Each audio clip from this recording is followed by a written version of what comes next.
you and many other Congress leaders are raising this doubt that given the nature of Mr. Nitish Kumar and Chandrababu Naidu, this government may not last very long. Is that what you're saying?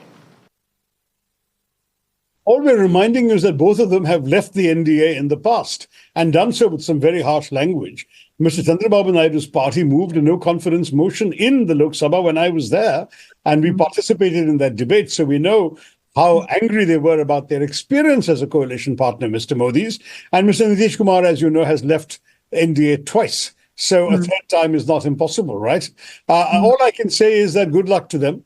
But the BJP will have their hands full in knowing how to deal with allies who will have their own exigencies and their own exigent demands. It'll be enjoyable to watch, I think, for all followers of Indian democracy. I'm not negative on coalition governments. I think India has done very well under coalition governments. And from 1991 to 2011, we had the 20 best years of our economic growth.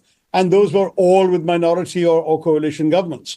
So nothing wrong with that, but you have to behave differently. You can't behave in the kind of high-handed manner that this government has been used to behaving.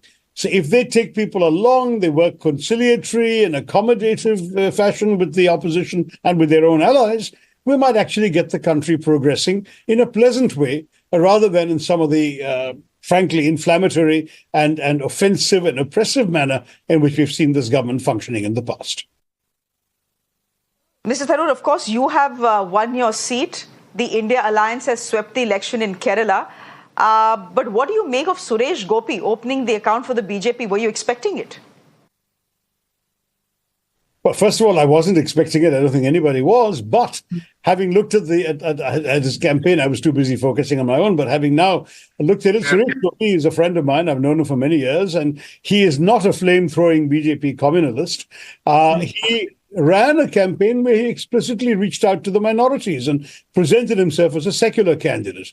He also has a personal image as a celebrity, a big movie star, a very popular one, and as the host of the Malayalam edition of Kaun Banega Crorepati. This is somebody who has entered into people's homes, as it were, and their hearts, and he was able to leverage that appeal. That's not available to many other candidates of the BJP. And certainly there were two other factors that helped the BJP, the two candidates who did well, that is he and my opponent who came second, both benefited from two things that were not true later in the campaign. In the second phase, which is when Kerala voted, the campaign had not taken that inflammatory tone that it took later on when Mr. Modi and Mr. Shah realized how badly it was going for them and started really saying horrific things about our minorities, about Muslims and so on, and everything from Mangal Sutras to Mujras were flung at the opposition. That hadn't happened yet.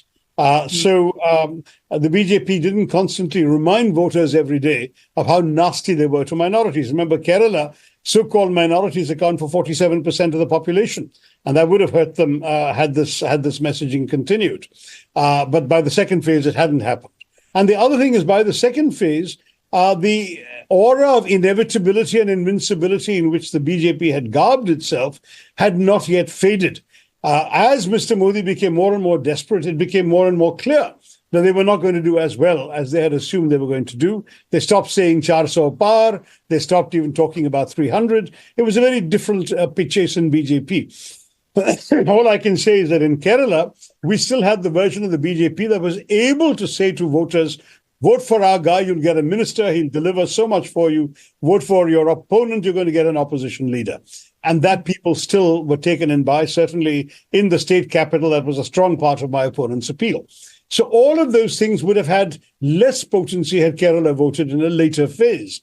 But in the second phase, this was not an issue. And I think when we analyze clearly what happened, I don't see this as a harbinger of a dramatic BJP rise in Kerala. But I do understand there's serious work to be done by the secular parties to ensure that we keep everyone on the straight path.